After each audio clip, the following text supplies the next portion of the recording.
السلام عليكم ورحمة الله تعالى وبركاته. أهلا أصدقائي ومتابعين قناة Arabic SketchUp. النهاردة هنتكلم في القناة بتاعتنا.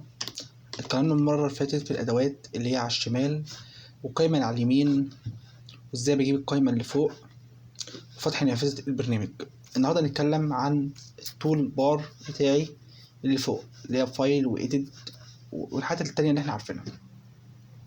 فلو جينا بصينا هنا على قائمة فايل هتلاقي هنا في نيو اللي أنا أقدر أعمل ملف لسه جديد، بحيث اهو لو انا عملت حاجة اقدر اعمل مثلا نيو للملف بتاعي. اجي هنا نيو تمبلت اللي انا مثلا بكون عامل تمبلت خاص بيا بالشكل بتاعي اللي انا عايزه بالظبط هنا، بالموديفاي بتاعتي بكل حاجة. هنا اوبن لو انا عندي ملف عايز افتحه، ملف سكتش اب. اوكي. هنا بعمل سيف لو انا طبعا بعد ما بحفظ الملف اول مرة، كل شوية بعمل كنترول سيف عشان في نسخة 2021 فبالظبط كده في هنا نسخ اقل مني. اوكي. في هنا عندي سيف از. طبعا السيف از دي اللي انا بحفظ الملف حفظ نهائي، وهنا السيف تمبلت اللي انا بعد ما اعمل سيف تمبلت مثلا عايز ارجع له في اي وقت. سند الاي اوت ضمت الناس اللي بيستخدموا برنامج السكتش اب 2 دي، لو عاملين مثلا زي حاجه 2 دي بس احنا بنستخدم برنامج الاوتوكاد. جو لوكيشن ده حاجه برضو مش هنحتاجها يعني. عندي 3 دي وير هاوس. 3 دي وير هاوس عامه زي ما احنا اتكلمنا قلنا ده من اشهر المواقع اللي انت بتنزل عليها اي بلوكات، او الموقع الرسمي اصلا للسكتش اب انك تنزل اي بلوكات انت محتاجها. طبعا هنا لو عايز تعمل شير للموديل والكلام ده كله. هبقى انزل لكم شويه حاجات. امبورت هنا لو عايز اجيب ملف. اكسبورت لو عايز اخرج الملف 3 دي او 2 دي.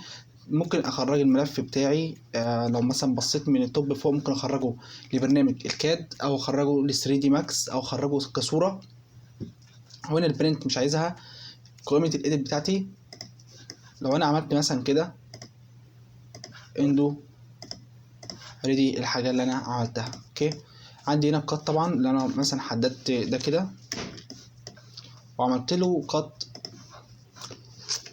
او عملت حددت تاني كده وعملت كوبي ليه، جيت عملت تاني بسط في حته تانية، او بسط بليس اللي هو في نفس المكان، يعني هو مسحت واحد الاقي التاني موجود. اوكي. عندي ديليت طبعا، يعني ديليت معروفه اللي هي مسح، او من الكيبورد على طول ديليت. عندي سيلكت اول.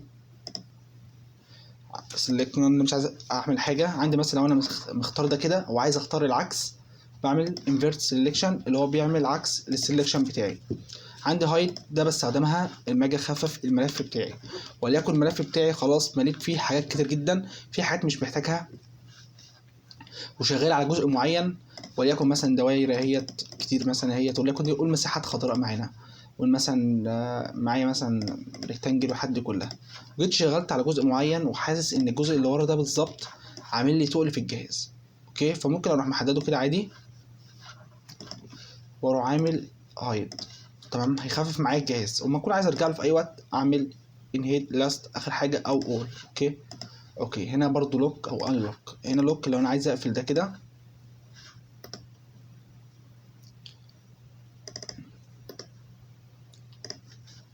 هنعرفه اكتر لوك اهي. لو جيت مثلا حددت ده كله، جيت عملت موف، جيت عملت ديليت، ده مش هيتمسح لانه معمول لوكلي مقفول. اوكي. ميك كومباوند لحد هنفهمها، وميك جروب لحد هنفهمها بعدين. عندي انترس فيكس دي برضو ويز هنفهمها اكتر. دي معناها لو ايه مثلا اكسبلود لو جيت مثلا دخلت يعني مثلا ايه. اوكي. مثلا خلاص امسح الحد دي كلها، اعمل دي. اوكي. بعد كده اخد دي كده، جيت مثلا عملت دي كده وعملت لنا ميك جروب. اوكي، دخلتها جوه دي كده. تمام، شايفين الفرق ده كده؟ دي تحس ان ده لوحده ده لوحده، فبستخدمهم كده واعمل انترفيس موس موديل اهو. الجزء ده لوحده والجزء ده لوحده، شايفين الخط فين الخط الفاصل بالظبط كده. برضو مش عايز حاجه هنا سيرفيس مثلا سيلكت باوندري ايدجز والحد كلها يعني ايه، مش محتاجه او هنفهمها بعدين. عندي قائمه الفيو التول بار بتاعي. التول بار ده اللي هو بالظبط اللي انا بستخدمه فوق. لو عملت مثلا ادفانسد اهو الكاميرا لوحدها، اللوكيشن بتاعي الكلام ده كله. اوكي. اجيب برضو هنا عندي هيدن جيومتري لحد برضو مش بحتاجها قوي. اوكي، مش بحتاج دي هنا الشادو لحد كلها موجوده على الجنب هنا، اللي هي ستايل اللي احنا اتكلمنا عليها اللي هي اكس فري او الكلام ده كله، لكن انا ما بستخدمهاش برضو. عندي الكاميرا بتاعتي، طبعا الكاميرا اخر حاجه انا رجعت لها هيت النكست اللي فاتت. دي مثلا لو عايز اقف على التوب، اوكي، دي ممكن اختصرها في قائمه الفيو هنا، يمين شمال الكلام ده كله. عندي مثلا هنا البيرو، عندي البريسبتيف، عندي هنا اللي هو زي كما انه منظور بالظبط، او هنا كان مختاره متاخد من اوضتين عمودي بالظبط كده، بحيث لما اجي اخد واجهات شايفين لو بصيت من التوب كده التوب اهو بتاعي. اوكي، غير مثلا اختار دي كده لو جيت بصيت على الواجهات بتاعتي مش محطوطه بالظبط على شكل عمودي. اوكي، الماتش اربط الحد كلها اللي هي الموديفاي اللي احنا شرحناها المره اللي فاتت. نيجي على الدرو، الرسم، ادوات الرسم معايا، عندي اللاين، الفري هاند اللي احنا اتكلمنا عليها القوائم دي بالظبط. عندي تول برضه بتاعتي، عندي الفول بي، الاوفست، احنا قلنا الفول بي هنتكلم عليها في حلقه لوحدها. عندي الويندو بتاعي. اوكي، نتكلم عن قائمه الويندو لحظه. الديفولت رايت ديت اللي هي بالظبط القائمه اللي على اليمين هنا. لو انا مثلا مسحت حاجه معينه من هنا كده وليكن الماتيريال وعايز ارجعها ومش عارف ارجعها ازاي، بقف هنا بالظبط اهي وبدوس ماتيريال بترجع لي تاني. اوكي، رجعت لي تحت لوحدها. عندي هنا قائمه جديده برضو، دي انا عملتها المره اللي فاتت بس انا مش محتاجها. هنا بالظبط كده بعمل نيوترال لو انا عايز اعمل واحده اللي انا احط فيها شويه حاجات مثلا مثلا الشادو بس فقط، واعمل ايديت اهي. دي بقت حاجه لوحدها للحاجات اللي انا بستخدمها دايما. عايز امسحها من هنا، دي القائمه بتاعتي، عايز اقفلها وادوس عليها تفتح معايا هنا تاني. عندي حاجتين مهمين كده، عندي الموديل انفو. لو بصينا على الموديل انفو هنا هتلاقي حاجه اليونت بتاعتك. طبعا هنا بستخدم الاركتشر، هنا اليونت بتاعي ده انا بستخدم هنا ديسميل، وهنا بستخدم بقى مثلا اغير المتر بتاعي او انش او مليمتر حسب اللي انا بستخدمه. وهنا برضو بالمتر مربع، وهنا برضو بالمتر مربع. اوكي، طب ليه هنا ما ظبطتش معايا؟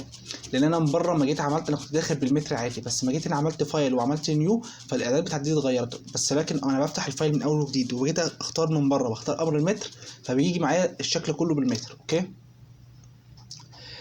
دي كده دايما هحتاجها. هعرف ان مثلا انا دلوقتي عندي مثلا كام سيرفيس، عندي مثلا كام كومباوند، عندي مثلا كام تكست، عندي كام ايدج والكلام ده كله. لو انا عندي ايدجات كتير وحاسس بمسح حاجات بس الملف لسه تقيل معايا، بعمل بيرج هنا كده بيستخدم لي الحاجات اللي انا ما بستخدمهاش بيمسحها. اوكي، دي الحاجات اللي انا بحتاجها في الشكل ده.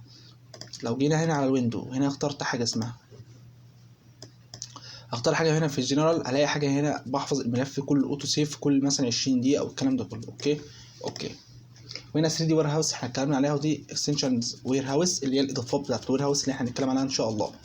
دي كده كنا بنتكلم على القائمه بالظبط، قائمه التول بار اللي احنا هنستخدمها. وان شاء الله اشوفكم في حلقه جديده، وصلى الله وبارك على سيدنا محمد، والسلام عليكم ورحمه الله تعالى وبركاته.